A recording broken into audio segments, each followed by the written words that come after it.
2 पेरूंशी आपण आता भेटलो. हा. आता आपण तिसऱ्या पेरूकडे जाऊया. तिसऱ्या पेरूचं नाव काय तेच सांगतील. नाव सांगा. जर थांबव की मी आता काय आहे नाही, मी विचारतो की सांगा. ठीक आहे. नाव सांगा. माझं नाव अशोक बैलकर. मला सांगा ते गाडीचा अनुभव तुमच्याकडून सुद्धा मला तोच ऐकायला आवडेल. आता गाडीचा अनुभव म्हणजे विषय कसा आहे, आता हे सगळ्यांनी सांगितले, आई वडिलांनी सांगितले, 2 नंबरच्या फिरून सांगितले, 3 नंबरच्या फिरून सांगितले, आता मी 1 नंबरचा फिरू. हा, सांगायचं. आता आम्ही एवढं भाग्यवान आहे, हा, आम्हाला हेच आम्हाला मोठा आनंद वाटतो की आमच्या आई वडिलांनी आमच्या आजोबांना हा. बाळोबा जिवंत असताना जे लाभले हा. हे आमचं मोठं भाग्य आहे. भाग्य आहे. खरं आहे, खरं आहे, खरं आहे. आणि अगदी हे भाग्य आम्हाला तिकला बाजा कधी मिळणार नाही, हे आम्हाला अगदी, मिळालं. अगदी, अगदी, अगदी. ह्यासाठी आम्ही कायम आनंदित आहात. अगदी आणि बरोबर. हीच आमची संपत्ती आहे असं आम्ही संपत्ती, समजतोय. संपत्ती. आम्हाला बाकीची काय अपेक्षा नाही. अगदी आहे, अगदी. आज कुठले काम असलं तर आम्ही मामांचं नाव हा, आणि मामाचा भंडारा लावल्याशिवाय बाहेर पडू शकत नाही. हा, हा. आणि जिथं जिथं काय अनुचित प्रकार घडतात, वाईट प्रकार घडतात, तिथं आम्हाला बाळमामाने आता पण रोखलंय, रोखलेलं आहे. थांबवलंय. ते तुम्ही करू दिलं नाही. करू दिलं नाही. हा, हा. तुम्ही तिकडे जाऊ नका, अरे बापरे. तुम्ही इथंच थांबायचं. तुमच्यातली 10 माणसं तुम्ही आहात, 9 माणसं एकत्र आहेत म्हणून तुम्ही विचलित होऊ नका. हा, हा. ते 9 माणसं हे करायला नाही निघाल्यात त्यात तुम्ही जाऊ नका. हा, हा, हा. ते चांगलं करत असताना मी तुम्हाला तिकडे लावून देणारच, पण ते असं घडते मामाला समजते म्हणून आम्हाला तिथं थांबवतात. अरे हे बापरे. आम्ही अनुभवलंय, हा, हा. ही वस्तू तिथे. त्या गाडीच्या अनुभवाविषयी मग सांगा. आता आम्ही ते आता लहान भावानं सांगितलं आम्हाला, आम्ही वर्षातनं 2 वर्षात आम्ही घोडेकर म्हणून आहे सोलपेठ जवळ, ते घोडेकर म्हणून हे आहे देवस्थान आहे, बरं. तिथं आम्ही जातो, कोंबडा कापतो, जेवण येतो. हं. मग आमचा विषय कसा, मामाला दर्शन घेण्याशिवाय पुढे जायचं नाही.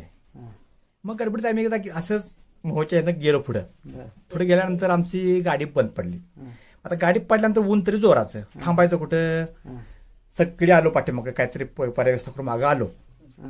वडापण टेम्पोनं, आणि आम्ही सगळीच मंदिरात थांबलो. बरं. गाडी आमची पुढे तिट्ट्या वाढली रिपेअरसाठी. बरं. मग आम्ही घरात मंदिरात सगळे गेल्यानंतर सगळे नतमस्तक होऊन दर्शन आम्ही घेतलंच हो. हा, हा. दर्शन घेतल्यानंतर ते मामाचा विषय तिथं क्लोज झाला. मामा जे ऑफिस होतं ते तिथं झाला विषय. हा. मग आम्ही तिट्ट्या वाढलो, गाडी रिपेअर झाली, सगळं झालं. मग तिथनं पुढे आम्ही परत गेलो, मग कार्यक्रम करून आम्ही हा. घरी आलो. घरी आलो. असा तो विषय झाला. बरं. त्यामुळे मामा हे आमचं आराध्य दैवत आहेत. हा. आराध्य दैवत होते, आता आहेत, आणि तू पुढे असणार. असणार. ह्यात काय वाद नाही. कित्येक पिढ्यापर्यंत असणार. कित्येक पिढ्यापर्यंत आमच्या अगणित पिढ्यापर्यंत असणार. आज आम्ही 3 पिढ्याच हे बोलतोय, हा. तर इथून पुढे आमची मुलं हा. हयात आहेपर्यंत म्हणजे अगणित बोललोय मी. अगणित, हो. आमची बाळामामांच्यावरची श्रद्धा अगणित असणार. अगणित असणार. मला तुमच्या या घराविषयी माहिती नव्हती. मला घराविषयी सांगितले ते आमचे आहेत तिथं. आहेत.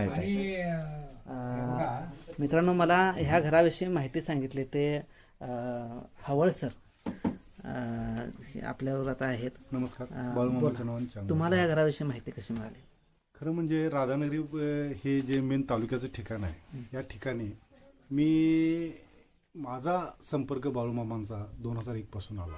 ज्यावेळेला मी जायला आलो, पुस्तकाचं बाळूमामाचं देवतरी बाळूमामा पुस्तक आहे, याचं वाचन 2-3 वेळा झालं. आणि त्यानंतर मला ह्याविषयी प्रत्येक वेळेला कुतूहल लागून राहिलं की आपल्या परिसरामधली कुठली कुठली कुटुंब बाळूमामाच्या त्या काळामध्ये ज्यावेळी बाळूमामा हयात होते त्यावेळेला त्यांच्या संपर्कात होते, हे मी जाणून घ्यायचा प्रयत्न केला. त्यानंतर माझ्या माहितीमध्ये मला 3 कुटुंब प्राधान्यानं ऐकायला मिळाली. त्यापैकी आडसूळ कुटुंब, बैलकर कुटुंब आणि कामत कुटुंब. या तिन्ही कुटुंबाचा आमचा ह्या आत्ताची पिढीची जी आमची मित्रमंडळी आहेत, ह्यांच्या घरातली, यांची अपत्य वगैरे, त्यांच्याशी आमचा संपर्क जवळचा असल्यामुळं आमचा संपर्क असल्यामुळं त्यांच्याकडून आम्ही ही माहिती घेत होतो.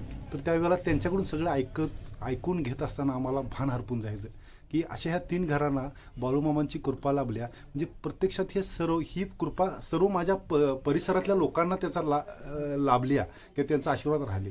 या उत्सुकतेने मी त्यांना विचारून त्यांच्याकडून माहिती घ्यायचो. त्यांचे वेगवेगळे अनुभव ऐकून आम्हालाही वाटायचं की असंच भाग्य आम्हालाही त्या काळात आमच्या पिढ्यामध्ये किंवा आमच्या घराण्यामध्ये लाभलं असतं तर आणखी किती आनंद झाला असता. परंतु हेही भाग्य आमच्या पदरात पडते, हेच मोठेपणा आम्ही म्हणतो मामाचं. खरं वास्तविक ही सगळी माणसं आपल्यावर आहेत. मामांना बघितलेली माणसं, मामा कसे होते हे सांगायला आहेत. हे आमच्या पिढीचं भाग्य आहे. हे ऐकतानाही आता खरं. इतकं सुंदर हो, वाटतं हो. की खरोखर अशा ज्यांच्या कुटुंबावर या मामांची म्हणजे कृपादृष्टी झाल्या, त्यांच्या संपर्कात आम्हाला राहायला आपण मिळते आहे, हो. किंवा त्यांनी प्रत्यक्षात मामांना पाहिलेलं आहे, त्यांना आम्ही पाहतो, हे भाग्य मोठं वाटतं. भाग्य मोठं आहे. खरंच आहे. अनेक अनुभव आहे. बोला बोला. बाळूमांचा अनुभव असा आहे, एक बाळूमांच्या पुढं गर्वानं कोण मनुष्य गेला तर एका क्षणात त्यांचा गर्व ते बाळूमा उतरायचे. हा एक चांगला अनुभव तिथं बसल्या बसल्या मला कळाला बर कापशीच्या रानात. कापशी राहणार. बर त्याशिवाय तिथं आमच्या वडिलांनी मला शेंगा खाया दिल्या, बर शेंगा भुईमुगाच्या खाया, गुळ दिला. बर आणि बाळूमा असं बसल्यात आणि इकडनं असं तिकडनं 2 नवरा बायको येत होते. हा. बाळूमा असं बघत बसले असे, बघा ते मला जोडपं लागले. हा. तर ह्या जोडप्यानं काय केलंय, त्या बाईनं माहेरात जाऊन भावाला शिवा दिल्या हा. आणि भावाकडनं पैसे गोळा केले आणि माझं नवस पडा इथे यायला लागल्यात. बर बर हे कापशीचा अनुभव. तर त्यांना काय बाळूमामाने जवळ केलं नाही. बर अंतर्ज्ञानाने त्याने ओळखलं ते. त्याने हे ओळखलं की दुसऱ्याला त्रास करून आणले ना. तुम्ही खुशीनं काय केलं तर हा प्रश्न म्हणले कधी कोणाला का काढून घेता येत नाही. बरं तुम्ही होऊन मला हे केलं तर काय त्याला अडचण नाही, त्याला पाप नाही, भानगड नाही, काही नाही. पण त्यांना त्रास करून तुम्ही माझा नवस पडायला म्हणजे मला त्राप किती होणार.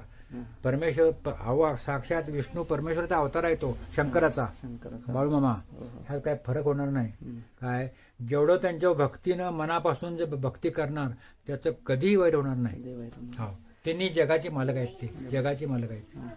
हे आम्हाला पूर्ण असल्यामुळं आम्ही डोळे झाकून जातो. मी आता एवढं मुलगीकडे मुरगुडला जात होतो, किती जरी गडबड असली तर तिथं मी थांबायचाच.